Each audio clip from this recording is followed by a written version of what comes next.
The market is thus an institution that allocates scarce goods and services to those most able to pay. I want to hammer at that. The market is like a rationing system. Rationing is if you don't have enough for everybody who wants, you have to decide, well, we don't have enough for everybody, who's going to get it? That always happens whenever there is scarcity of anything for any reason. You have to ration it. There's not enough to go around. The way markets do it is they say, let all the people who want it fight each other for it, bid for it. How much will you give me? How much will you give me? And the price gets bid up according to however much wealthy people are in the neighborhood and want to get whatever it is that's scarce. So it ends up being rationed, it ends up being distributed to those who are willing to pay the most. The richest amongst us who really don't care what the price of something is. But let me ask you to use your own moral judgment. What kind of morality says that the way we distribute what's scarce is to the richest people amongst us? I would go so far as to suggest that no modern moral, whether it be religious or not, no modern moral system would justify, would excuse this way of doing it. Let me be as stark as I can. Suppose the scarce item was milk. Would we allow the wealthy to bid up the price of milk so that only they could afford it? So that they would get the milk and feed it to their cat at home?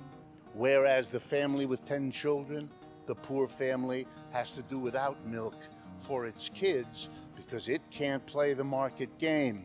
It can't keep buying as the price goes up.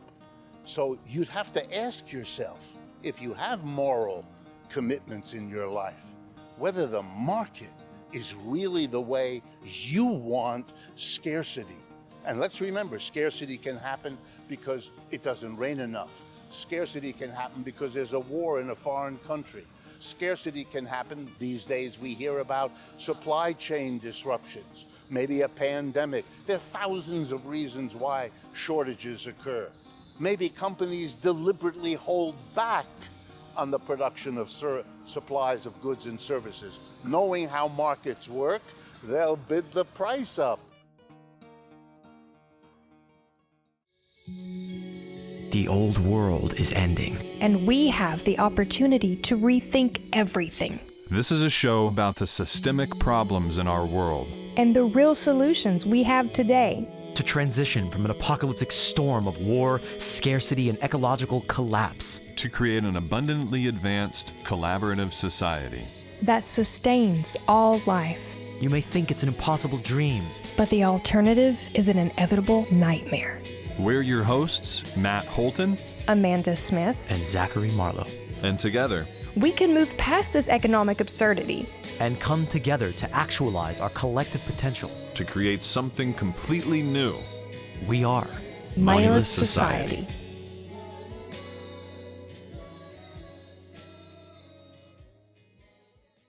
Okay, we're live. Today is an extremely special episode, and I don't want to waste a second belaboring this with a heavy intro because we have the one and the only, the godfather of anti-capitalism, Richard Wolff, the professor.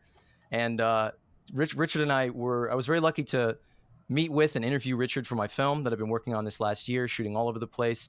He was the last interview, and I just thought that was such a feather in the cap. And it was such a joy to meet and connect with him.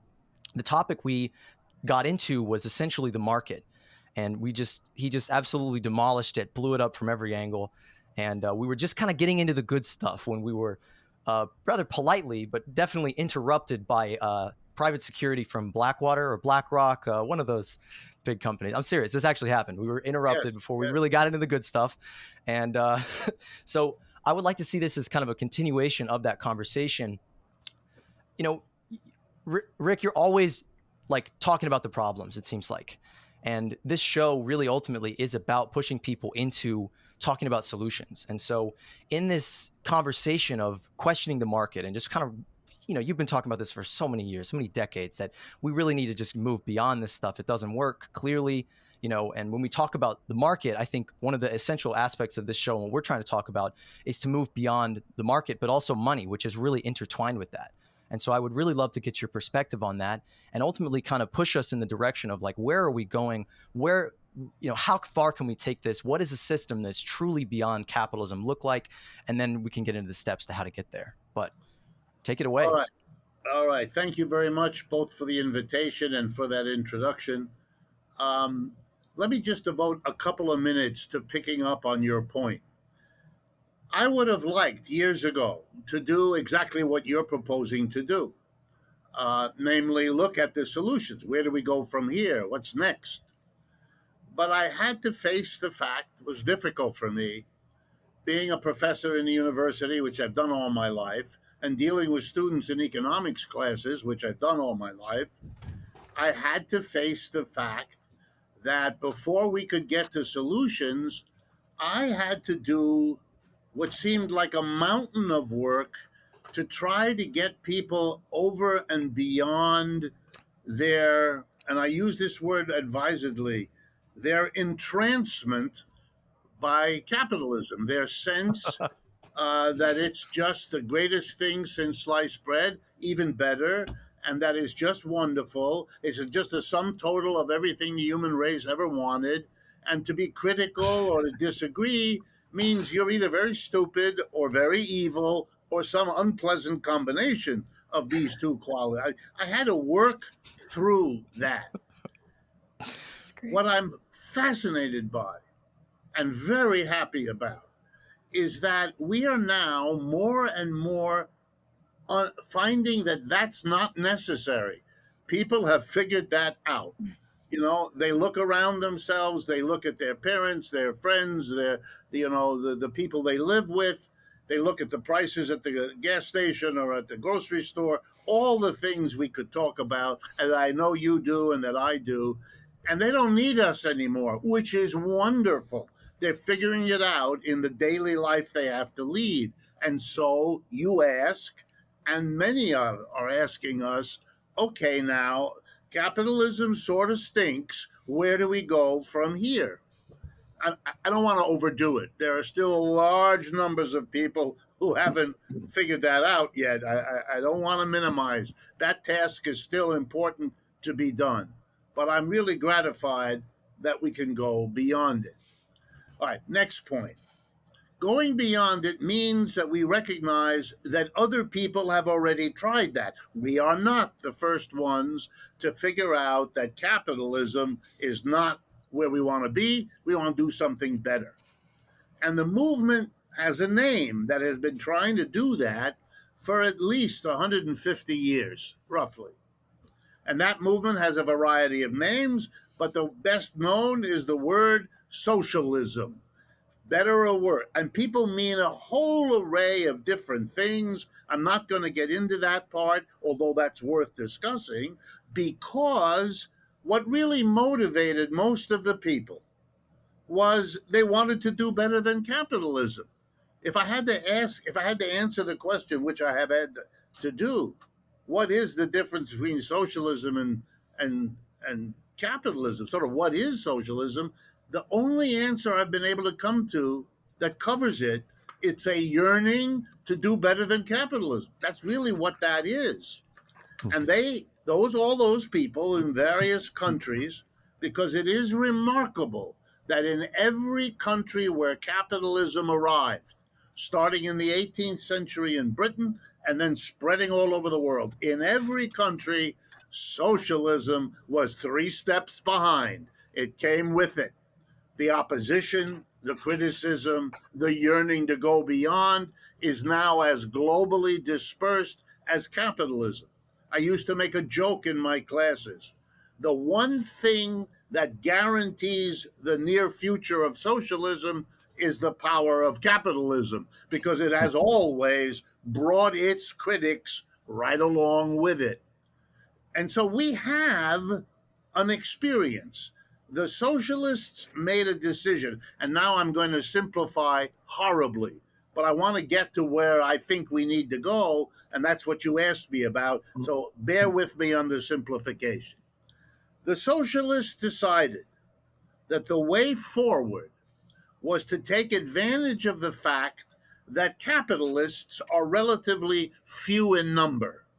The people who are actually capitalists, who use money to make more money by hiring people, exploiting them, and all of that, that's a tiny percentage of every modern society. It's not even 1% in this country are employers. The other 99% of us are basically either employees or relatives or children, but basically, employers are a tiny part of the population.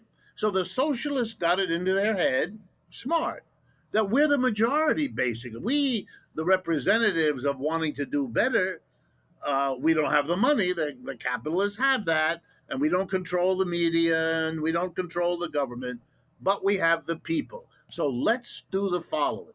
Let's use the people, push like crazy for universal suffrage so that everybody can vote. And socialists were always in the forefront of giving the vote to poor people, to women, to all those who had been excluded, as in this country, all those groups were at the beginning. Push for universal suffrage, and then having the people, we will seize the state, we'll capture the government. We'll either do it with the mass of people by voting, or if they try to stop us, we'll do it with the mass of people by revolution. And they disagreed about it, they debated all that. But the idea was to have the state come in, and the state would begin to make a better society than capitalism had ever done. The state could give everybody who's a child a free public education. That had to be fought for. Limit the working day that the capitalist imposed on you from 12 or 10 hours to 8 hours. And all the modern assumptions about what the workplace is had to be fought for by getting the state to intervene with a law, a regulation, and so on. And so they decided to go for that. In Russia, they did it by revolution. In Western Europe, they did it by election, and so on. So they did all that. They got the state in there. To this day, the state, creates a minimum wage. The state creates Social Security. The state does all of these things. And it's often by conservatives called socialist, which is wrong, but it's understandable because it was the socialists who brought all of that stuff. Even when it was done by a capitalist, it was because the capitalist was forced from below, like Roosevelt in the 30s and so on. But here's the problem. We've now had a century or more of socialists with strong positions in the government, but we haven't gotten beyond capitalism. We've made capitalism softer, less harsh, more supportive of people, true in many cases, but the basic power distribution and the basic wealth distribution is as bad or worse than it was before all this socialism and the state got involved. Okay, so here comes the punchline. Something the socialists did, or maybe something they didn't do, means that I had to say what I just said, that we just haven't fixed this system. We still have capitalism. It's less harsh. It's a little bit less unequal, although we are really challenging that these days here in the United States especially. And by the way, that's a very important weakness of American capitalism. It even terrifies the leading capitalists who know that this is a very dangerous way to build a society. I've heard Warren Buffett, not just publicly, but privately, he's scared to death about his own wealth is at play here. He's going to be, out the window if this goes crazy. And it is, in his view, going crazy. It did with Trump. It is with Biden. He's very worried. Anyway, the problem, changing the state, bringing the state in, was good, helped in many ways, but it did not solve the problems. That's why we are who we are, why we are doing what we are doing, and why there's an upsurge in this country of unionization, of striking, of political movements of all kind, of the audience that I enjoy, that you are building for yourself, and so on. All of that is, it didn't work. And I think the reason is, again, to be brutally blunt, the capitalists recognized the danger they confronted, and they figured out how to absorb enough of what the socialists wanted to kind of keep the lid on, to prevent it from going further. They compromised with the socialists, and the blame for that is as much on the side of the socialists as it is on the side of the capitalists who wanted this deal. The socialists, and by the way, there were splits among this. They didn't all want to go along with this. So, I mean, there are fights, but I don't have the time, although at another point, be worth talking about. So here we are. The question is, the socialist effort, whatever good things it accomplished, did not accomplish the big one. It didn't take us to a society that is fair, that is equal, that is democratic. If you go back to the French Revolution, the slogan was liberty, equality, fraternity. The American Revolution as democracy. We don't have any of those things. And capitalism promised them, and capitalism has failed to deliver them to this moment. My conclusion, and I'm part of a group of people, I'm not alone, I'm not the only one singing this song, as you know. But my conclusion is that what the socialists failed to make a priority, and by the way, not all of them, some of them understood this. That's the ones who taught me. But what, as a movement, what they failed to do was to understand, if you just focus on what the state does, you're shooting only at the high level. You have to also target the low level, what we call in economics the micro level, not just the macro, not just whether the government is more powerful than the corporate executive. Yes, not, you can argue that for the rest of the day. If you don't change the foundation of the economic system, you won't get going beyond capitalism. That's the big story. And let me then explain what we mean.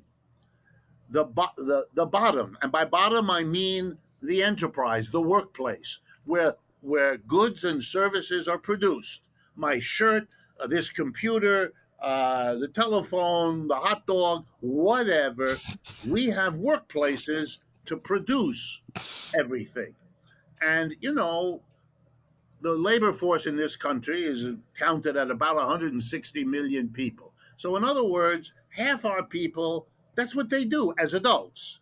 And a huge part of the others that I didn't count, you know, we have a population of 320 million, roughly 160 million, a little bit more than half are workers. The rest of us are mostly children, elderly, institutionalized people, and the peculiar workers who are not working at a workplace recognized, but are working somewhere else. And of course, I mean women who stay home, work their rear ends off like everybody else, but in economics are not counted. They're not there. Like children are raised all by themselves, and houses are taken care of all by them. And that's changing too, because women can't stay at home anymore the way they once did. But if you take the adult population of the United States, the 160 million working people, they are doing their work in a very particular and peculiar organization, whether it's a factory, an office, or a store. The organization is a tiny group of people at the top, the owner of the enterprise, the partners who started it or who stole it or who inherited it, it doesn't really matter, or the board of directors if it's a corporation. A tiny group, you know, boards of directors, 10, 15 people mostly. This is a tiny group of people in every factory, store, and office, whether it's profit or non-profit, which is a fakery anyway, but for another day. What we have is a highly unequal distribution of power and of position and of wealth inside every workplace. The people at the top, they make the key decisions. For example, what are we going to produce here? What? What good? What service? Number two, what technology are we going to use to do that? Number three, where are we going to do it? Here in New Jersey or over there in Shanghai? Number four, what price, and in a country suffering inflation, there's a big one. What price are we going to attach to whatever the hell it is we produce? There is no inflation unless the tiny minority of people who are employers make the decision to raise the price. The first answer to the question, why do we have an inflation, is because the 1% employer class decided it's profitable for them to do that. If they don't decide it, you don't get an inflation. Has absolutely nothing to do with the Federal Reserve's decision about the money supply. That's why for the first 20 years of this century, 2000 to 2020, the Federal Reserve pumped money into this economy and we had no inflation. Over the last 2 years, it pumped money in and we did. Conclusion, what the Fed does is a completely different thing. It's related, but to blame the Fed or the monetary system for inflation is doing corporate America the biggest ideological favor you could imagine. And they don't even pay you.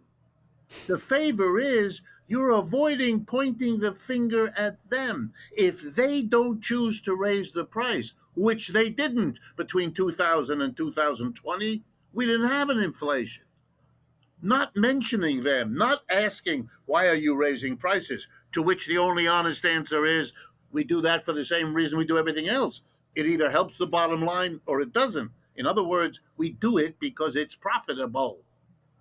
In order to avoid having to admit that, which would hang them out to dry politically, we all, I mean, I don't, but I don't want you in the future to listen to nonsense about supply chain disruptions or all the other fakery whose purpose is to distract us from what that 1% of the employer class chose to do. Anyway, my point again, we allow a tiny group of people what to produce, how to produce, where to produce, what price to attach, and then what to do with the revenue that comes in when you sell whatever it is you've produced. In other words, to decide who gets what share of that revenue. And then we seem as a nation to be surprised that when you have a tiny group of people in charge, you know what they do? They take most of it for themselves. Hello, what did you expect? They're not all Mother Teresa. And if you look closely at Mother Teresa, she wasn't like Mother Teresa either. These are fantasies. So you have to go a little step further. And here's the step. And once you understand the logic, it's no big deal. You got to stop this organization of the enterprise. I mean, that's it. I don't want to suggest it's simple. It isn't. But the basic idea, like all basic ideas, is in fact simple. If you democratized the enterprise, there's your slogan. Good for the American public, which believes that democracy basically is like apple pie, motherhood, and strawberries. It's wonderful. So if you democratize the enterprise, what would it mean? You convert the enterprise into a democratically organized community, just like the community where we are residents, where we live. We are a community of people at the workplace, and we're going to run our affairs in both locations democratically. One person, one vote, majority decisions decide. We decide as a group at the factory or the office or the store what we will produce, what technology we'll use, where we'll do the production, what price we will attach. For the first time, prices will be a social decision.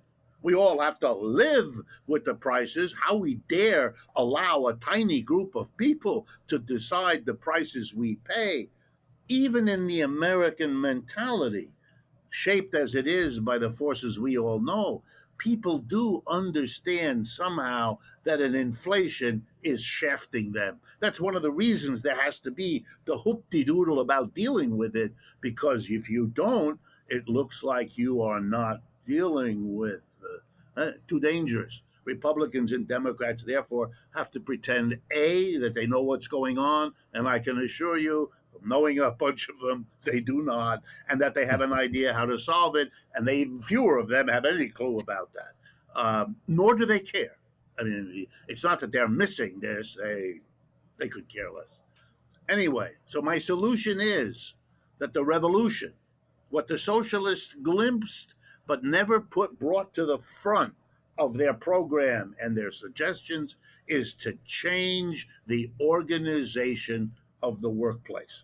And what's in it for the mass of people is not only big changes at the top of the economy, but very immediate changes in your life. Going to work is not going to sit in some cubicle doing what some jerk tells you to do because that jerk has a master's degree from the College of Perpetual Drinking. You know, none of that. We don't have that problem anymore because you're going to be part of what runs the enterprise. And you don't have a choice. That's not voluntary. You want a job, your job always has two descriptions: the particular task you're being asked to do and your participation in running the enterprise. You have to do both. I mean, if you get sick or something, of course, but you're basically now, the world is different. You have a different relationship to the thing we call work. And that means you're going to develop skills you never had before. We're going to have to change our educational system to give everybody the idea you're going to be in charge. What we faked we were interested in, we're going to actually do. We're going to give a rounded education. I went to Harvard, you know what they told us the first day I ever got to Harvard as an undergraduate? We went to a meeting, and the president of Harvard, whose name I forgot, he addressed us in a big room for freshmen the week before school started. You know, I was 17 years old. What did I know? So I sat there, and in those days, they wouldn't let women into the building. Women had to go up 7 blocks up to a place called Radcliffe College, and that's where all the women, they had their orientation separate from us. Because, of course, having men and women together for these religiously besotted folks was too scary and too dangerous, so we were kept separate. No, so the president of Harvard addressed us. He said, "Gentlemen," he knew what he didn't have to say, "just gentlemen, no ladies and gentlemen, just gentlemen. Gentlemen, look at the man on your left," which we all dutifully did. "Look at the man on your right." We were very happy because he was calling us men, but we were 17 years old, where it was still exciting to be called a man. And he said, "One of them is going to be a senator, and the other one is going to be a captain of industry. I want you to all understand, here at Harvard, we train people, here it comes, to rule the world." Then he sat down for the effect. And we all sat there trying to take in, as 17-year-old boys, what in the world what had happened here. But that mentality is there all the time, You know, and it's part of the culture. It's why people who go to school in some slum corner of Chicago would never imagine running anything, because they have been trained from birth that that's not where their fit is. It's like you were in a medieval place and the local priest told you, you're going to be standing behind the oxen in the field. That's what God wants you to do. And what are you going to do? Question God? You're not nuts. You understand. The priest has just figured out who you are and where you're going. We had the same thing. We just didn't call it God, but it was the same story. Anyway, that's my solution. And everything that I do is really designed to bring people to where they can hear that and think about it, and then hopefully join in figuring out how we do that, what the particular shapes of it are going to be, because I mean, nobody can read the future. I can't tell you what's going to happen any better than the next person. But I know that I'm confident that if we can make that change, we are really, because remember, before capitalism, feudalism, and slavery, remember this about them. In slavery, a very few people are masters, and a very large number of people are slaves. In feudalism, a very few people are lords, and a very large group of people are serfs.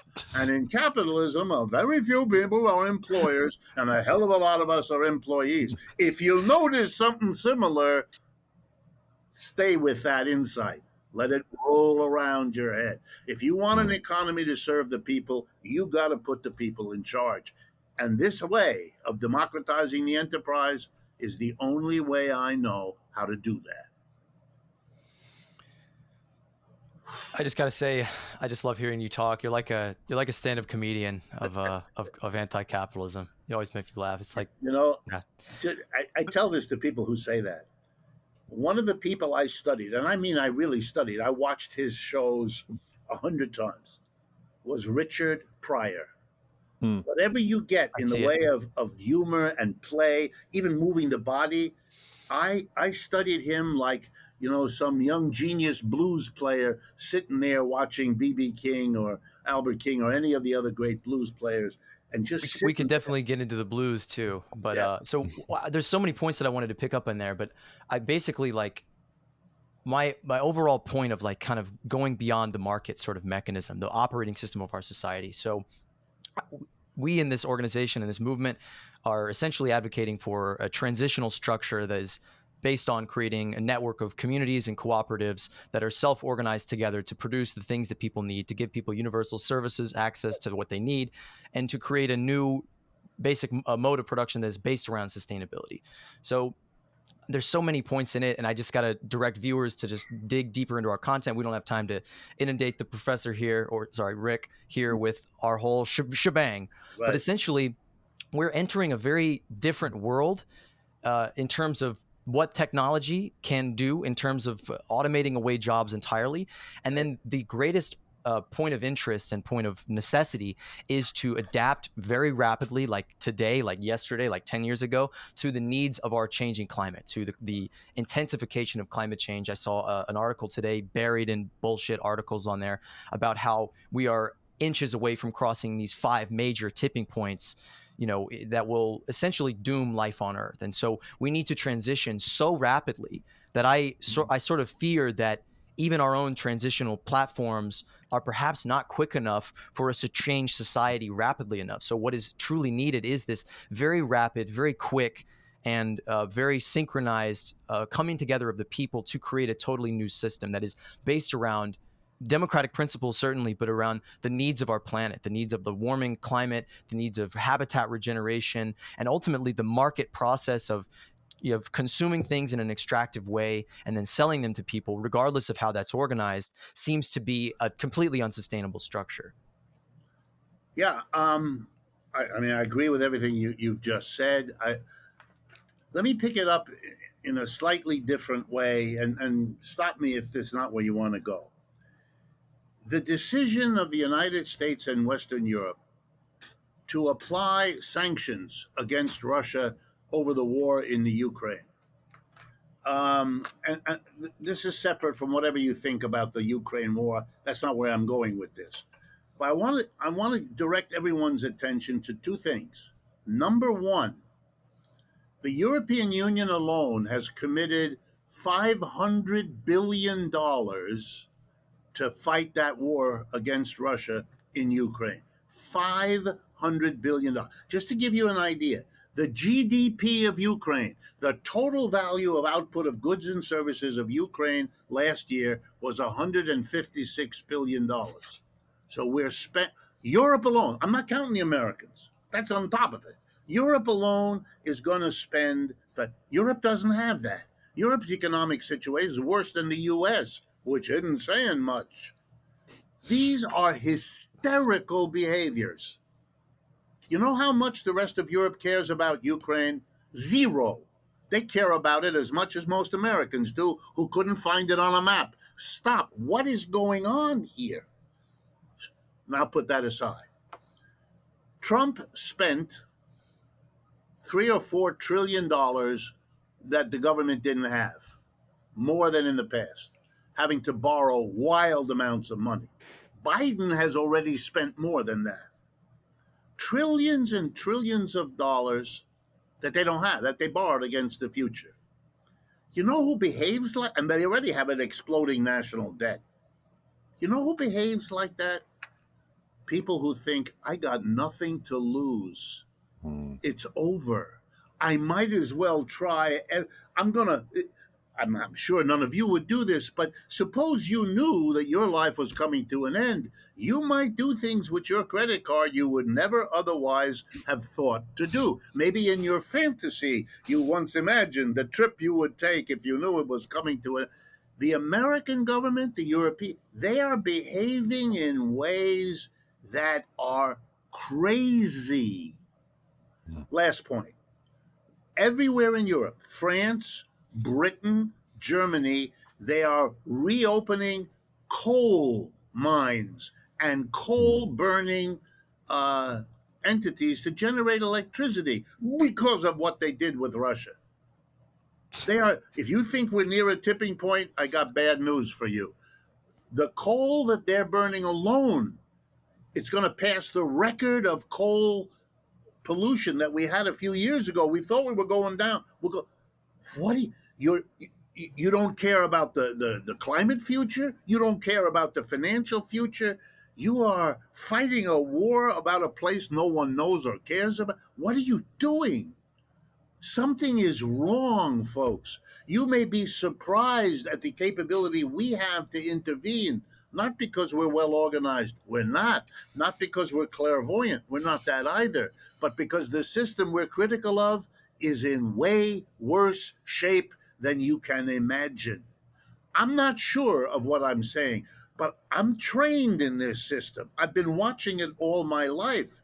I've never seen this kind of behavior. I've never seen it. I know because, if you go to the fancy Ivy League schools I went to, you know all these people. My classmate sitting next to me at Yale when I got my PhD was a woman named Janet Yellen. Okay? So I know them all. They know me. I've never seen them act like that. They're crazy. They are behaving crazy. They're talking crazy. And maybe something explains this that I've missed. Perfectly possible. I would urge you to keep open that things may go really, because you spoke this way, things may go way faster than any of us are ready for. And I mean at the drop of a hat. Well, we really know that, banks can create money and the Federal Reserve creates money in ways that they don't essentially have to pay it back. The real borrowing of the future is expending the resources of the earth and taking them out of there. So Putin gave a speech the other day that he basically said the age of basing our decisions based upon how much money we have is coming to an end.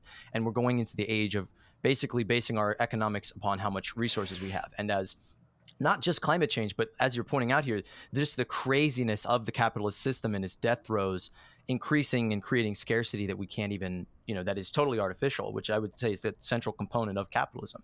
Well, China is the biggest country by population. India is right up there with it. Russia's the biggest land mass of any country on earth. Talk about resources. You're done. If the fight is based on resources, then we know why our leaders are acting crazy, because it's over. I don't know if you follow this, but a vast majority of the countries in the world have lined up with Russia and China on Ukraine, not with the West. We are with a few countries, Japan and Australia and Western Europe, and that's it. And that doesn't run the world anymore. It wasn't just Queen Elizabeth who died. The whole empire of the West is dead. She just, symbolizes it, but it's the same story. The symbolism of that monarchy. Do you ever wonder, how do these people do all this stuff? Because it's the last vestige of that empire they have. Be very careful. We're doing that too. We don't have a queen around whom to focus it, but we're looking for shreds of something to hold half of the hoopla against Russia around Ukraine is to keep going the image that we are in charge. We decide what you do. It's all over. These are hysterical people who are very upset that they had to come to power at a time when it's a bad news they have to deliver to the people. So they're determined to find some good news. And the British are determined to have a coronation and a funeral that makes it look like the passing of Elizabeth matters. That's, it's sad. But it's a sadness we should learn from. But it also means, and I want this to be optimistic, I am an optimist. The American people are being put through a ringer that is opening them up in a way I never foresaw. You are doing very important things with your website alongside many of the rest of us, talking to that openness, giving it a push, giving it something to chew on, letting it know that there are lots of us out here. You aren't alone. You aren't the only person in Western Oklahoma who thinks like this. Well, I always pick Oklahoma. You know why? The state in America where the largest number of socialists won elections into the state legislature of all the 50 states is Oklahoma. Interesting. I've got a lot of anarchist friends in Oklahoma. Yeah, it was a bastion, it's a weird place of socialism, of a kind of a, prairie sort of mentality, but very strong, very strong. So I don't pick Oklahoma out of nothing. I pick it because it has this history in us. But I do believe that I am seeing things that I was not trained to expect. And the people that trained me are the same one that trained Janet Yellen or Paul Krugman or Joe Stiglitz or any of the others, all of whom I know because we come out of the same old boy network that runs the economics profession. Not that that's much of an achievement, but, they're the people who run it. Yeah. I think it's really interesting too how you're just kind of saying that everything just seems to be escalating a lot quicker now than than a lot of people expected, and I think that's one of the main reasons why a lot of people are kind of waking up to just the inefficiencies and the flaws within the capitalist system, essentially, and I think the longer it goes on, the more and more difficult time people are going to have ignoring things like that. Like me in particular, it's kind of interesting because I live in San Diego, and San Diego is, for the most part, it's a pretty wealthy area. It's in pretty good shape out here, and so we. Here in San Diego, we don't really have a lot of people who are really actively kind of, pursuing, these mindsets and goals and things like that are really kind of part of this movement. But, I go to other parts of the country occasionally, like Portland, and they've got the real issue with homelessness up there. I didn't really realize how dire the situation was in the Northwest with all the homelessness in Portland, and I think pretty much everywhere from the Bay Area going all the way up to Seattle and maybe even parts of Canada now. I mean, it's really it was a lot to handle going up there and coming from a place like San Diego where we're kind of in this little bubble, but then you kind of step outside of it and you're like, whoa, there's a lot of people out here who are really having a difficult time these days.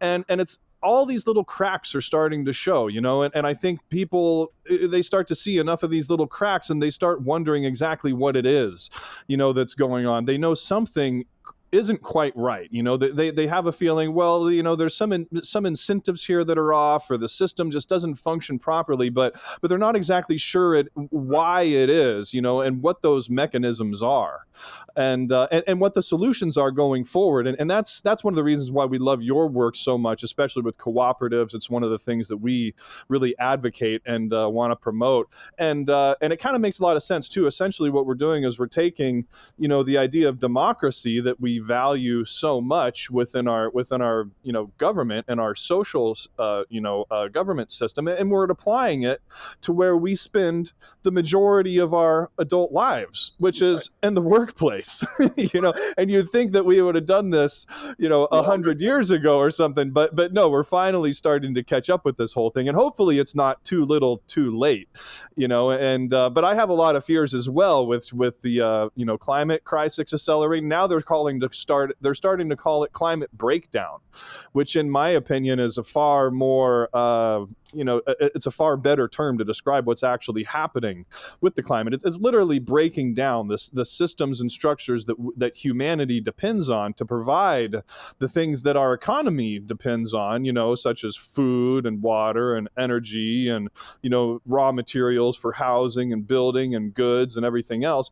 Those things are literally starting to, the systems are starting to break down because our environment is not cooperating any, and it's a scary time we're living in.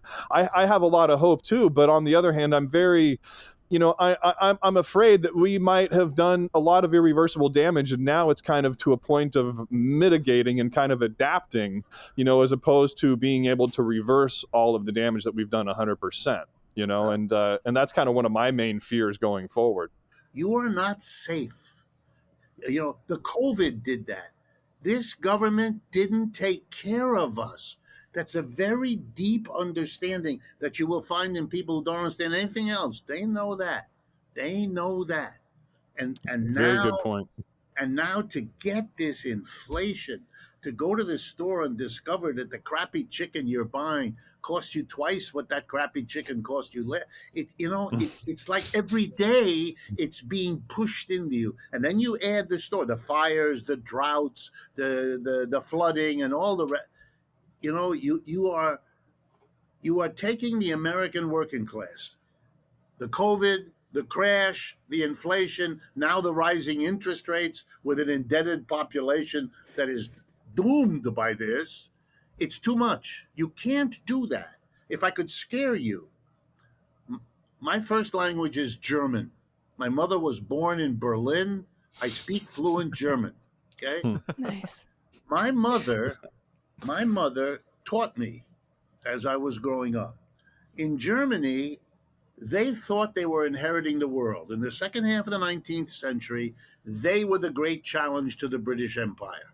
The only other challenger, the United States. And it was kind of a race between the Germans and the United States as to who would kind of overtake and displace the British. That was the way everybody understood. The Germans were frugal. The Germans saved my family. They studied, they went to school, they became engineering types. That was the big thing, was to be an engineer and all of that. And they put aside money, and my memory of my grandparents. I was born in Ohio. For me, I'm the American, but they are all Europeans.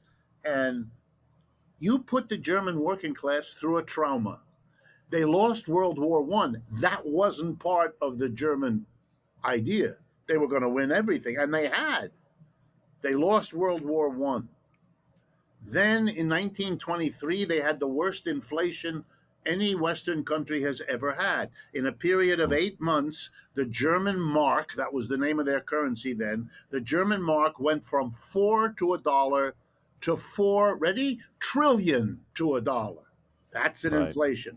My mother told me stories that her parents, my grandparents, the man who worked in a department store, the grandpa, would run home at the middle of the day at lunchtime, run home with a brown bag of money, and like a relay runner, hand it off to my grandma, who would run to the local food store to spend it, because if you waited till the evening, all that money would get you a stick of butter, because the prices were doubling every half hour. Wow. So, and here's what it meant. The entire savings of every German family, which they had saved for a century, were gone. In a matter of weeks, those 50 years of savings were worth a pound of potatoes. That was it. Wow. And then, that's 1923, 24. Then in 1929, the Great Depression hit in Germany like it hit here. Lost the war, lost everything in the inflation, then you lost your job in the Depression. That's why they voted for Hitler. That's why they went that way. You can't do that to a working class. It goes crazy. Now, in that craziness, it can go to the left. If you have the right leader, it'll go to the left, but it can also go to the right. In Germany, it went the way it went. I just wanted to advocate for Amanda, who's way too polite on this show. She never Okay. speaks up. She needs to Thank you. get And in there. Amanda has an extraordinary head decoration there. Yes, we Lovely ears. try not to speak of that. They're my daughters. Well, moving on, I just wanted to say I love so much, Rick, that you propose a communal approach to organizing the workplace. I was so incredibly refreshed when I learned that about your work. Full disclosure, I only recently really delved in, and I was pleased to find that there were a lot of more digestible terms to be grasped, to be accessed, which is something that I try to advocate for, is transparency and accessibility.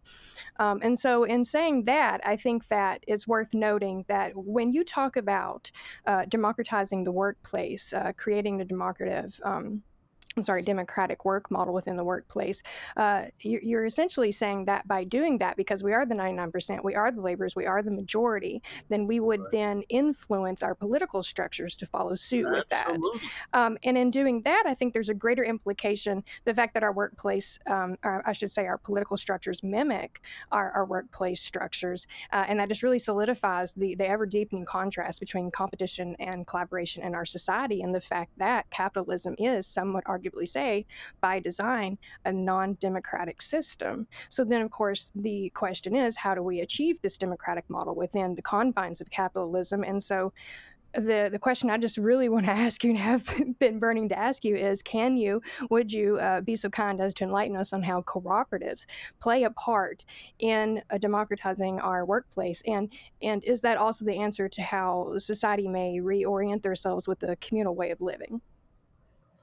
Yeah, well, you bring up a wonderful collection of things. I want to particularly pick up that, yes, the model of democracy that we have in this country is the one at the workplace, because it's the one that we engage with every day, because we work in a place. So our experience of democracy isn't the once a year going into that booth and moving the lever for jerk A or jerk B. That's not that's as important as 10 minutes. Meanwhile, every day, every week, we're going in and understanding how the world works, and it isn't that way. And of course, if you add to that the leading politicians all come out of the capitalist workplace, mostly from the top, well, then they're just comfortable and normal in what they're used to, as anybody would be. But I am very hopeful, and let me give you a couple of reasons why. This last weekend, I gave a talk to a special conference of the U.S. Federation of Worker Co-ops. There is this federation that links all the co-ops. And it was about the collaboration, the whole conference was about the collaboration between worker co-ops and labor unions. That is happening now quietly, but very steadily. And this is very important. If you go back a century in America, unions, like the Knights of Labor, the first national union in America, right after the Civil War, the Knights of Labor, first powerful union, was remarkable, not only in being the first labor union all over the United States, it was national, but here's what it did in the 1870s. That's a long time ago. It welcomed and admitted to full membership women. Unheard of at that time. It welcomed and admitted to membership African Americans. They'd only been out of slavery for 20 years or less at that point, right? Unheard of. And the third thing that no one had ever heard of before, they advocated that they, as a labor union, wanted as their program to achieve a transition to worker co-op based industry. Whoa, right? First of all, that's American history. That's not coming from Europe. That's not coming from some communist or socialist. That's there it is. So it's kind of American, and for some people that matters. So that's a good thing. But it's happening now again. The labor unions are beginning to realize we ought to think about what it would be like if we weren't always fighting an employer for better wages and working conditions, an employer who has every incentive not to give that to us. even when we win it, he has then every incentive to undo it in the next year or the next month. You know, we're in an endless struggle, which any union, if you know, will tell you, and we don't win it often. Suppose we said how different it would be if we were arguing for better conditions with ourselves, if we ran the enterprise and we didn't have a constant adversary undoing. Why are we doing that to ourselves? Why don't we have as our goal, not right away, but as our long-term goal, a transition? And the minute you start thinking like that, well, why don't we get together with the existing worker co-ops, of whom there's a growing number? I can assure you of that. We get emails now every day from people all over the United States. How do I start a co-op? How do I start? Who do I talk to? Where do I get the money? How do we solve the problem? You know, which is not what we do, and we refer them to others who can help them that way. But the interest is off the chart, right? So they're talking about, you know, one of the big problems with worker co-ops is to get the startup capital. You know who has that? The unions. They have money. Whoa, what about that? What about credit unions? Credit unions have a lot of money. Well, maybe they ought to be putting it into co-ops because they're a co-op of a sort. So there are all kinds of efforts that are actually going on, how to build a momentum and a movement. And now let me go out a little bit on a limb. I push them further. Here's what I want. I want a new political party. I want that new political party to be the voice of labor and worker co-ops. I want it to say, you unions, you worker co-ops, you help us build this political party. You give us a place to have meetings, to put up our posters. You explain to your people why we offer an alternative to Republicans and Democrats, all of that. We, the political party, our job is to make the laws and the regulations that make it easier for a co-op to be formed, easier for a co-op to grow. And let me give you an example. Jeremy Corbyn, who was the leader of the Labour Party in England until, you know, he got bounced out a few years ago. But he had a program like this, which his first lieutenant, a man named John McDonnell, wonderful guy. He loved to give a speech all over England, went like this. If we get elected, the first thing the prime minister will then do, would have been Corbyn, the prime minister, is to pass the following law. Any business in England can stay the way it is, no problem. But if you want to do any of the following things, you have to first give your own workers what's called the right of first refusal. That's a legal language. What this means is if you want to close your business, or you want to move out of the country, or you want to sell your business to another business, or you want to go public and become a stock company, you can do all those things, but you first have to give your workers the right to buy you out and convert the business to a worker co-op. That'd be the first law we pass. Well, you know, then there were the snarky reporters who got back after they thought about it, went back to him and they said, yeah, that's all well and good, but where in the world are the workers going to get the money with which to buy out the company? And McDonald is a famous photo, leans across the lectern where he's speaking, and he says, we will lend it to them. Nice. Well, you know, that's the answer. That is because what that means is that the government would step in and be the banker. And when he was pushed, he said, we want to do it. And this argument, I would say, is the way we ought to go in the United States. His argument went as follows. We need the British people to have a freedom of choice because we believe in that. It's democratic. They want to be able to choose. Do you want to work in a top-down business, a capitalist business, or would you rather work in a worker co-op? Would you rather shop from a capitalist business? And in order to have an intelligent debate and then a vote, you have to give people real experience with both. We don't have both. We have mostly capitalists and very little. So we have to develop the worker co-op for the purpose of a free choice of our people as to, wow, what's the argument here, right? and the conservatives didn't know what to do, and they were being badly beaten whenever they could get this idea out, which is why they dumped Mr. COVID, in my humble opinion. But who cares about that? We have these ideas, these plans. This is a plan for a political party that would have a base in the unions and the co-ops, and that they would be having in their interest to support such a party because it produces tangible changes in laws and regulations that make their lives better right away. Right. Just in the spirit of always going further and pushing, Right. to the best possible world, as you said earlier. That's the movement, is to create something better.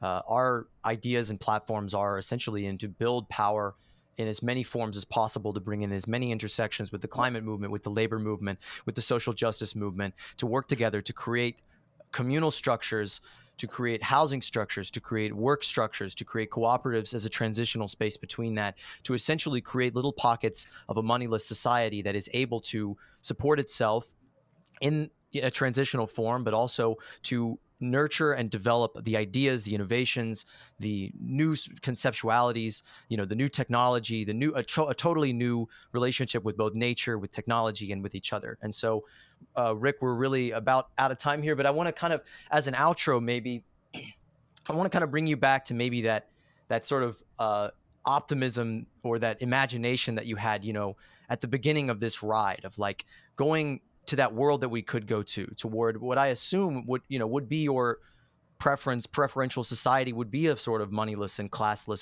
society, one that does not have that pyramidal structure at all. And I would just love for you to sort of, even in this hypothetical, even if the world collapses tomorrow and the subways fall into the ocean, that world that we could be living in, I would love to hear you just really go long there as you lead us out here. And I would love to have you on the show again any time. Yeah, sure. Yeah. It's so fun. Let's do it again, so we're not constrained. It's one of the beauties of the internet. We Absolutely. have this way of functioning. One way to get in it, as little as 10 years ago, if you had said to me that I could be in the position I find myself in now, I would have said that's a wonderful fantasy. Thank you for telling me, but no way on earth is that going to happen. I'm not. We have 300,000 YouTube followers. I can't cope with what's going on. I really can't. I now have a team. I don't know if you know that. I have a half a dozen people full time working on, and we raise enough money to pay them proper. I mean, it's amazing what we're in a That's position. awesome. Yeah, it's just, and it all came to us. We didn't have the money or the Nice. people to go out and get it. I'm not even sure we could have, but so Right. Here's the first thing. And I know we said it before, things are changing faster than we know. We think it's all slow, and it is slow but then when it finally breaks, then things go very, very fast. And I think, in a way I've never felt before, we've got to start talking now about what to do when it breaks. Because when it breaks, we're going to be so busy and overwhelmed, we're going to wish we had 10 minutes. It'll be too late. Yeah, now is the time for us, and that's why your question is really good, to fantasize. I think we can do that. I think the Democratic Party is splitting apart. I see that all around me. I don't know if you're aware, the New York City Council is this far away from having a majority of the elected officials refer to themselves as socialists. A majority already refer to themselves as progressives. The Republican Party, I don't know if you're aware, doesn't exist here. I mean, people remember that there is such a thing, but it has it's gone. So this is a Democratic Party stronghold. The whole state is, but the city particularly. But the mayor can't do all kinds of crappy things he wants to do because he's completely hamstrung by the socialist. And these are mostly, by the way, young women, these candidates, young women, and they're mostly with names that indicate they're either Hispanic or they're from other parts of the world. It's really remarkable. And they're winning elections where that's not the majority of the vote.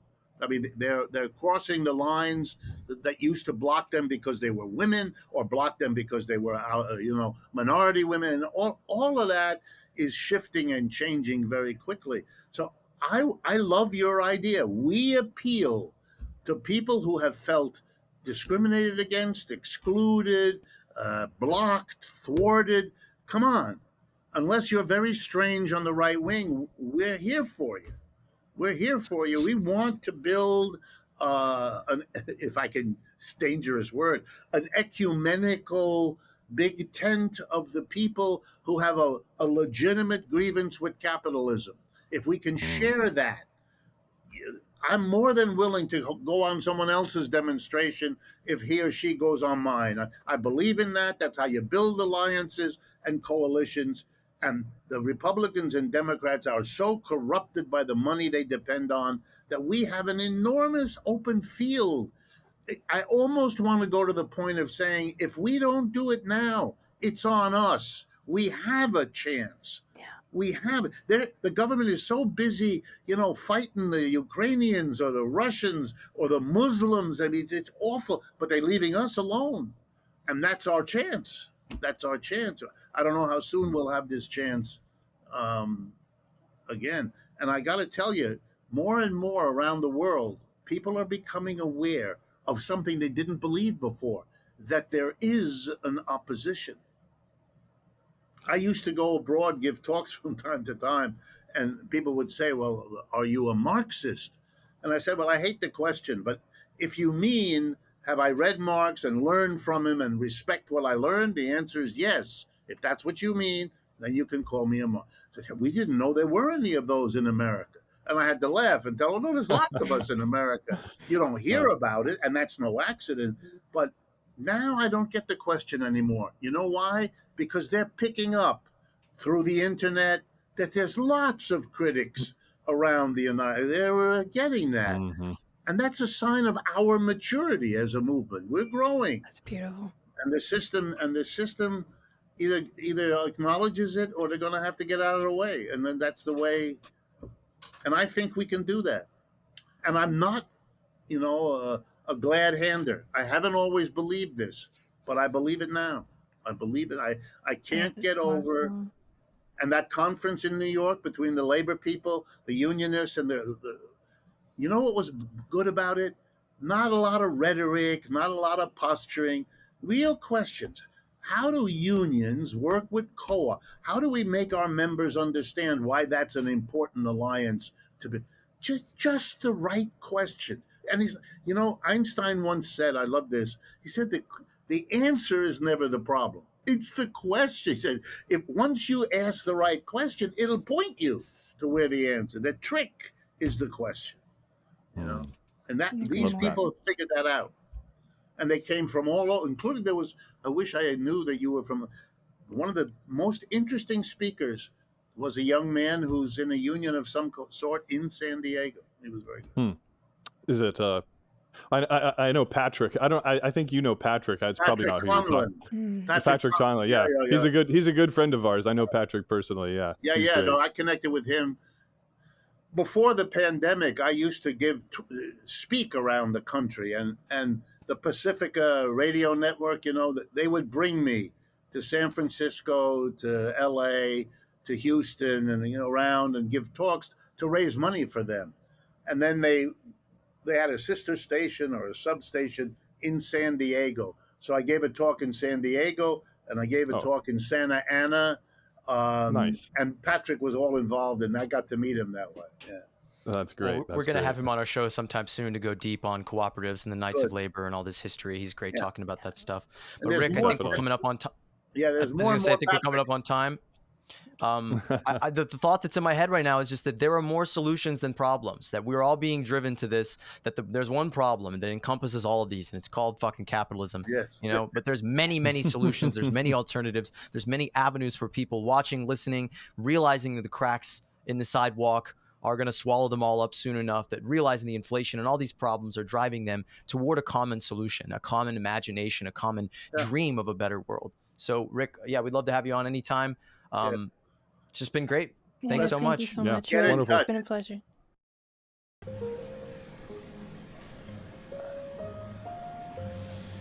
What capitalism does is expand the market, make the market its central institution. in a way that slavery didn't, except for the slaves themselves who were bought and sold, and feudalism didn't. The market really becomes the basic way goods go from whoever produces them to whoever consumes them. The market is a mechanism in capitalism for the distribution of almost everything. But not literally everything. Let's remember, lots of things get produced in modern capitalist societies and distributed, but not by a market. I like to give the example of the Thanksgiving dinner, where mother makes, hypothetically, the turkey. She cooks it, she prepares the meal, she distributes the drumsticks to the various members of the family and friends gathered.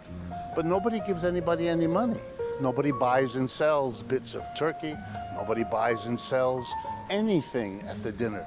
Even though goods are produced, services are performed, they go from the producer to the consumer, but markets are not used. Indeed, if mother would reach a drumstick to her son and say, please give me $5, the whole family would be shocked and horrified, and they might give each other the following lesson. In this family, we do things for one another because we love each other.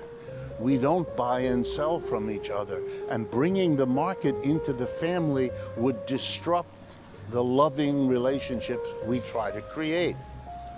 To which a modern critic of the market might say, gee, if the market disrupts love inside the family, maybe it's not such a good institution outside the family either. What a great man. That's what it's all about, right? Bringing love back into our society. And that's what we're working on creating every day by countering the old narratives that strangle love everywhere and replaces it with lies and transactions. And through our organization, forming a cooperative network and community where we can get back to building relationships as the foundation of a new system altogether. So reach out. Let's do it. We are the ones we've been waiting for. All of this is a labor of love. So please support us on Patreon and help us make it happen. And go deeper into what the world on the other side of capitalism looks like with our shows and videos. I cannot wait for y'all to see this movie. It's been an incredible adventure to take on the whole world with great people like Rick Wolff. It's the story of all of us who have been broken down by this system, and every one of us who knows a better world is possible.